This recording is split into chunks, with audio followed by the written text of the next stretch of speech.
وہاں پر مسجد کی بے حرمتی کی گئی، وہاں پر مورتیاں رکھی گئیں۔ دسمبر 1992 کو پھر کس نے مسجد کو شہید کیا تھا؟ اور یہ ان کا چہرہ سامنے آ گیا دنیا کے سامنے۔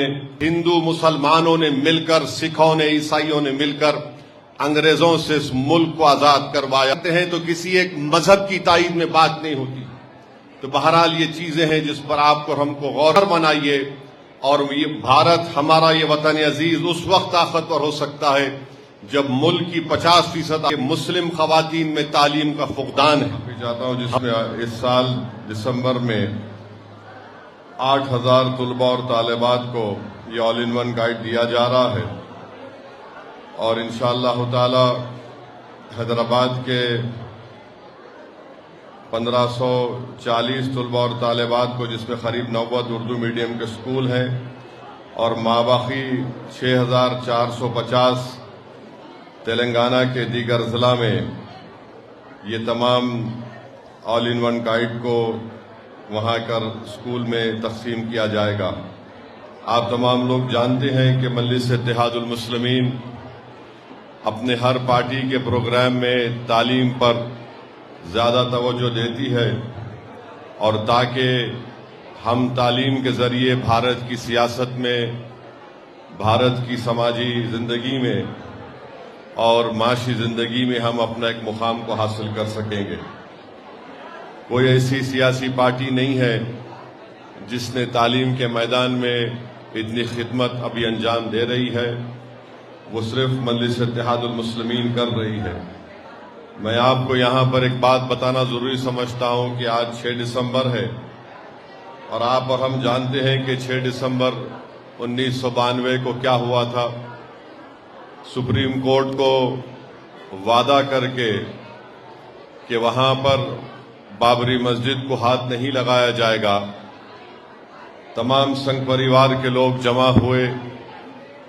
لال کرشن اڈوانی، مرلی منوہر جوشی، اما بھارتی، جتنے لوگ تھے ان تمام لوگ سپریم کورٹ کو وعدہ کیے تھے کہ مسجد کو ہاتھ نہیں لگایا جائے گا، اور اس کے بعد ہم دیکھتے ہیں کہ بابری مسجد کو وہاں پر شہید کر دیا گیا، باوجود اس کے کہ سپریم کورٹ کو انہوں نے لکھ کر دیا تھا، اور بابری مسجد کو دنیا کی آنکھوں کے سامنے پولیس کی موجودگی میں مسجد کو شہید کر دیا گیا۔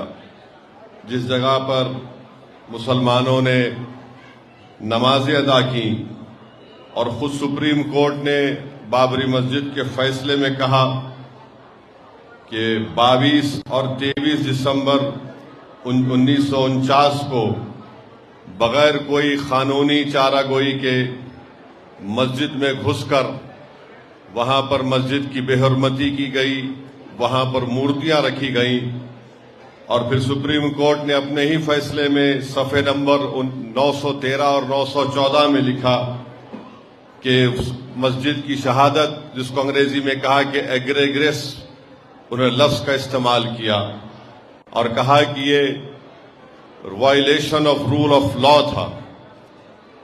آج جب ہم یہ دیکھتے ہیں کہ کرمنل کورٹ کا فیصلہ آتا ہے، بابری مسجد کے شہادت کے جتنے ملزمین جن پر الزام لگایا گیا تھا، کورٹ نے کہہ دیا کہ وہ تمام کو بری کر دیا۔ سوال یہ پیدا ہوتا کہ پھر 6 دسمبر 1992 کو پھر کس نے مسجد کو شہید کیا تھا؟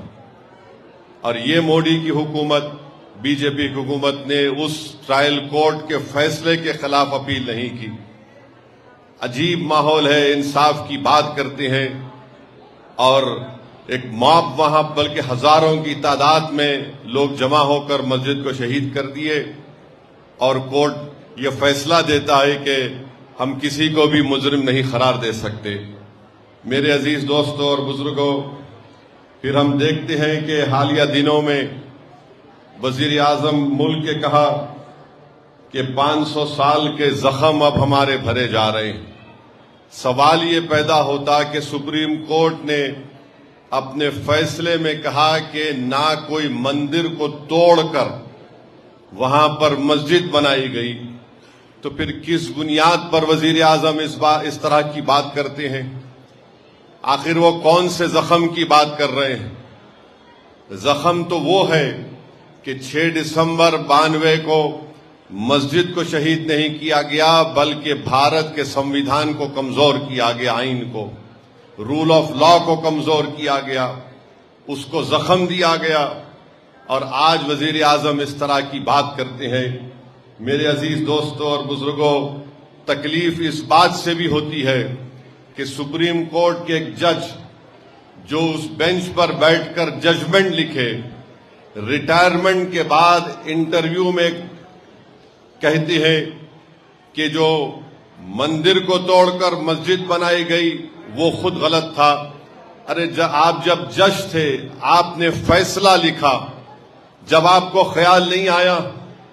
آپ نے اپنے فیصلے میں لکھا کہ مندر کو توڑ کر مسجد نہیں بنائی گئی تھی، اور مسجد اور مندر کے درمیان میں جو کتنا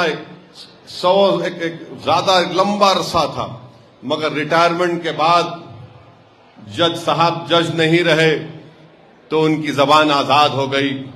مگر جب آپ کے ہاتھ میں قلم تھا تو آپ نے کیا لکھا؟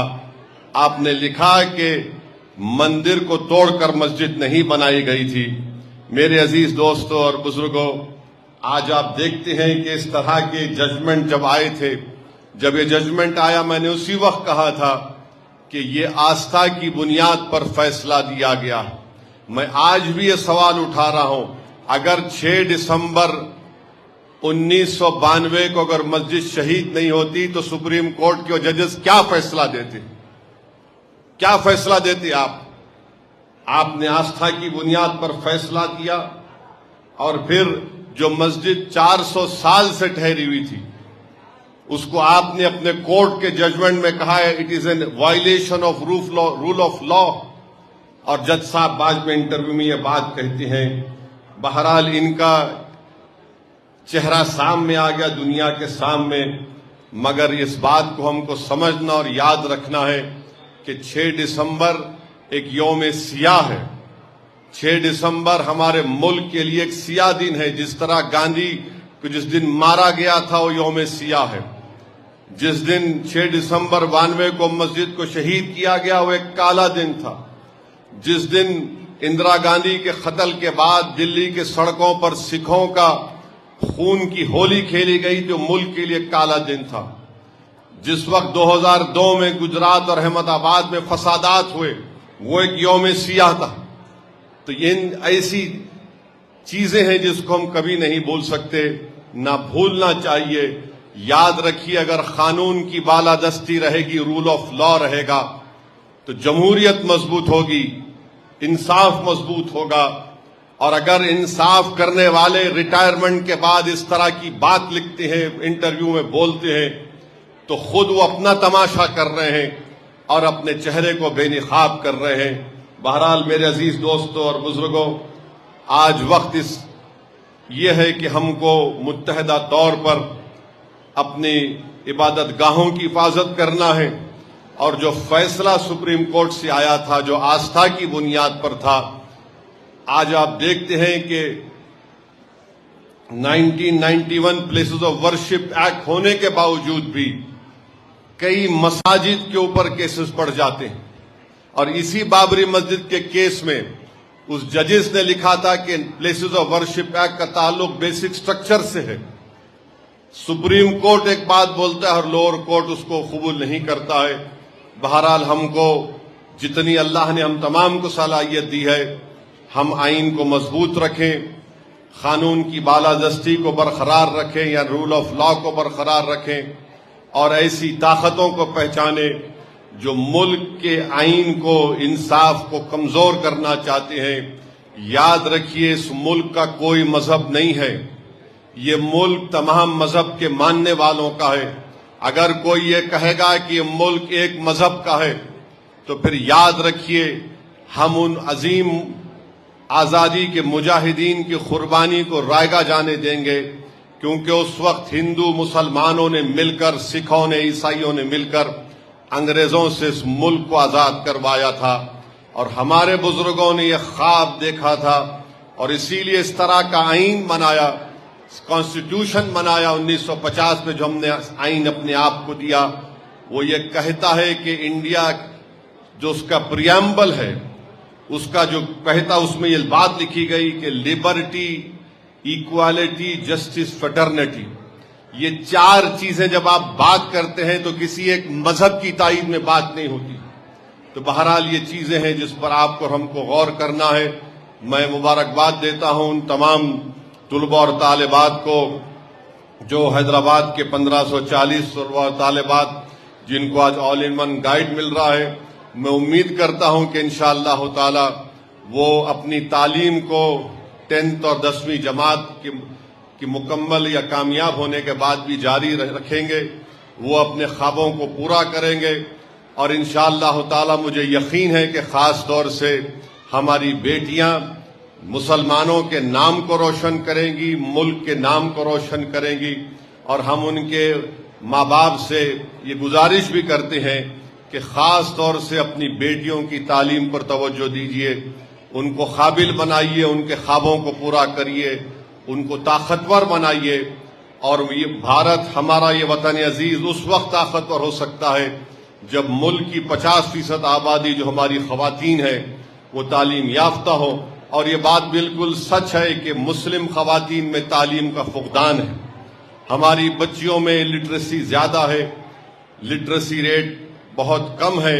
اس لیے بچیوں کو پڑھانا، ان کو کامیاب کرنا، ان کو طاقتور اگر ہم بنانا چاہتے ہیں تو ہم اپنی بیٹیوں کو تعلیم کے زیور سے آراستہ کریں تاکہ وہ ناانصافی کو ختم کر سکیں. اور ہر گھر میں ہماری بیٹی اگر تعلیم یافتہ ہوگی تو وہ گھر علم کے نور سے منور ہوگا. بہت بہت شکریہ. وآخر الدعوانا الحمدللہ رب العالمین.